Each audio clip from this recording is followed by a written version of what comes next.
I want to know what people are out there thinking.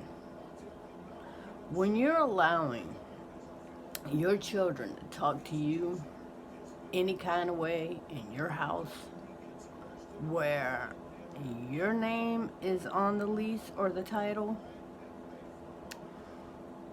where you get up and have a job and go pay the bills,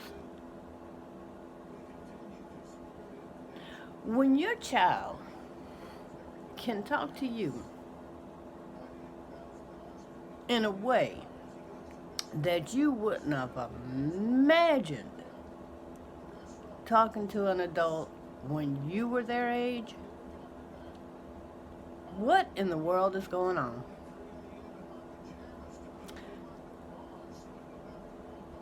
I had a 16-year-old daughter at one point who tried that crap with me. She spent the better part of a year living in the shed. She got from me one blanket and one sandwich every day for a year. That's right.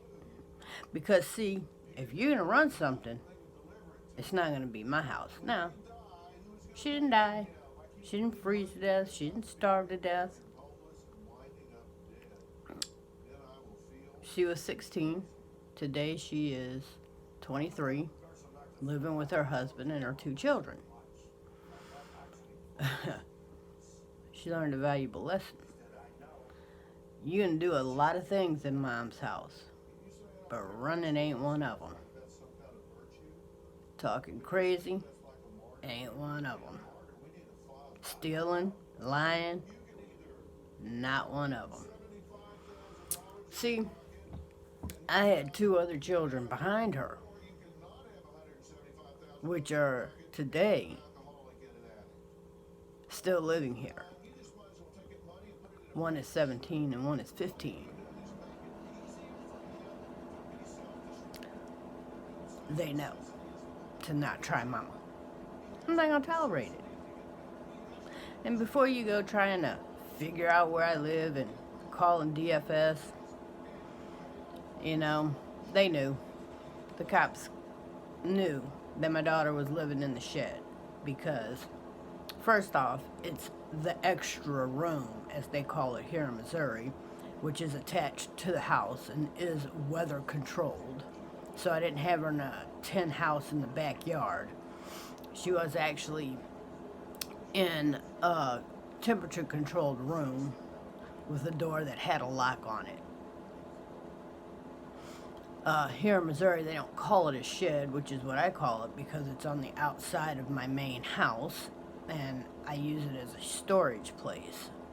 But anyway, the cops knew because she called herself trying to be slick, thought she would go report me, and they showed up to my house, and I promptly let them see where she was staying, and I let them know why.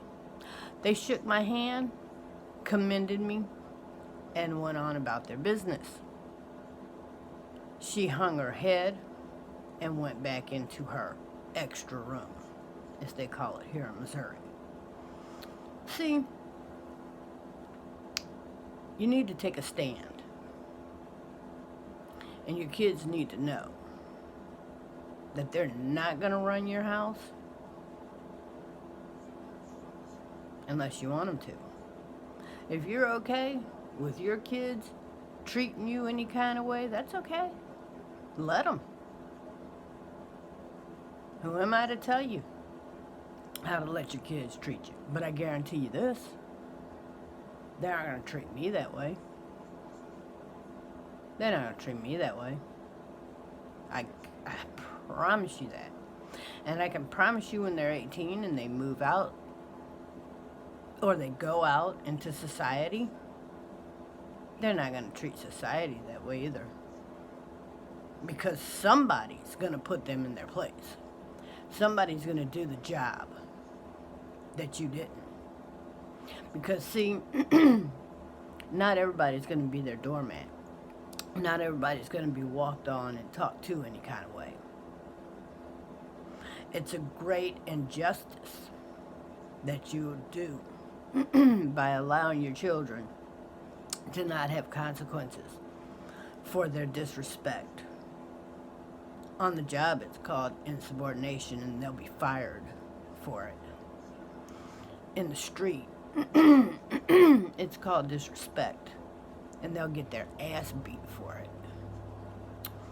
And when it comes to an officer, it's called, I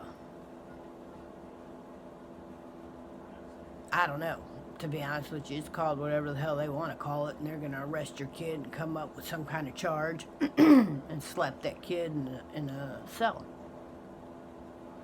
Because that's the way of society. Because, see, when they leave your house, when they walk out the front door and they go out into the world, they have this thing that's called consequences for their actions. And as ignorant as they are for lack of teaching, you're more to blame than they are. Because if you don't step up and teach your children that there's going to be consequences for the way they treat people and the things they do in this world, then you need to be held accountable as well as them. I wish that we literally had family prison cells, because some of you so-called parents need to be sitting in the cell with your children, because you're accountable, just as accountable for them and their ignorance. Now, don't get me wrong. I'm not saying everything is mom and dad's fault. No. You could teach your children right from wrong, and then, they still go out and make stupid choices. Are you accountable for that? No. Not at all. Not one single bit. But it's when you don't teach your children. See, my children aren't going to talk to me any kind of way. They are not going to do it. I'm not going to tolerate it. I'm not going to accept it. Because, see, I as a human being deserve better. Because I sacrifice. And I go without. And I do things so that my children can have.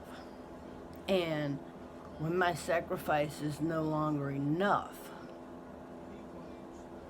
to the point that my children feel the need to disrespect me, it is at that point where consequences come in. I am not going to be called names. I am not going to be ridiculed. I am not going to be disrespected.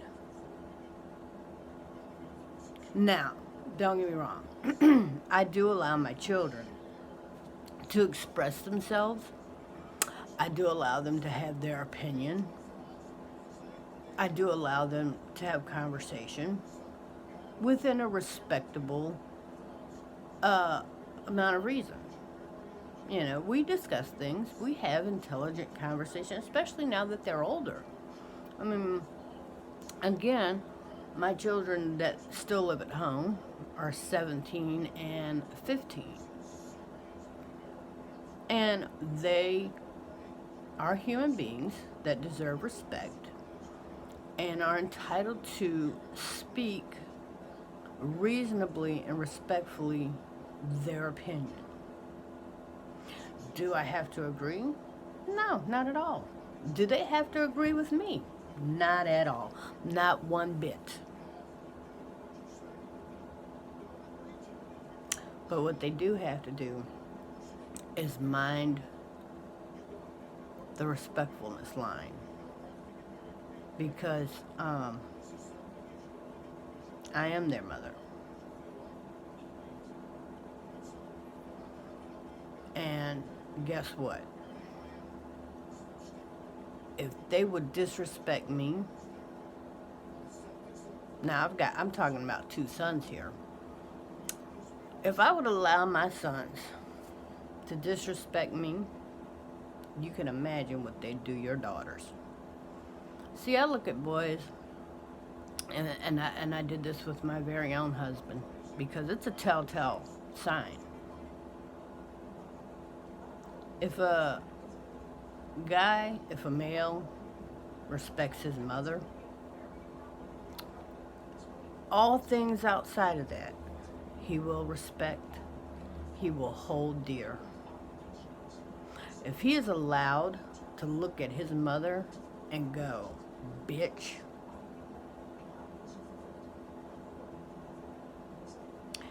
if he talks that way to his mother, how do you think he's going to talk to your daughter? If he talks that way to your daughter, how do you think he's going to treat your daughter? How do you think he's going to treat you? How do you think he's going to treat your granddaughter, his daughter?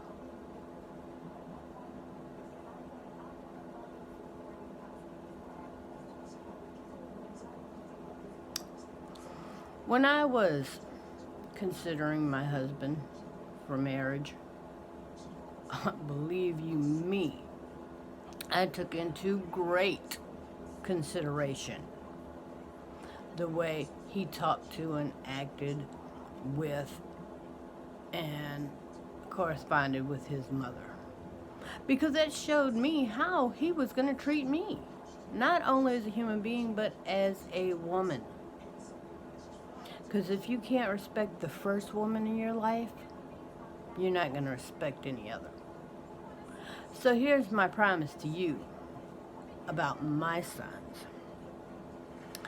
My sons will uphold, honor, and respect your daughters, because they uphold, honor, and respect me. I am graciously the queen in their life.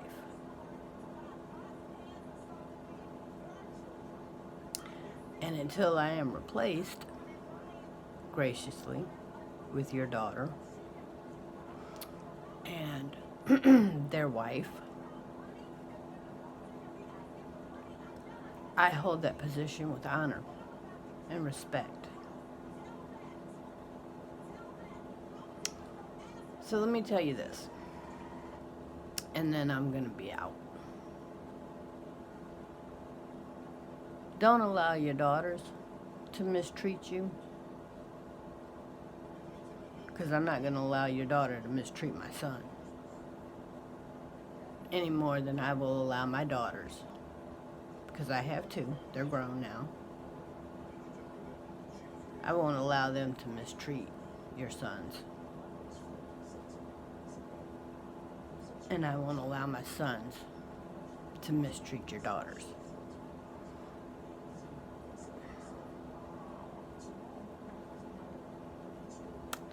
In your house, that's right, your house, where you pay the bills, step up.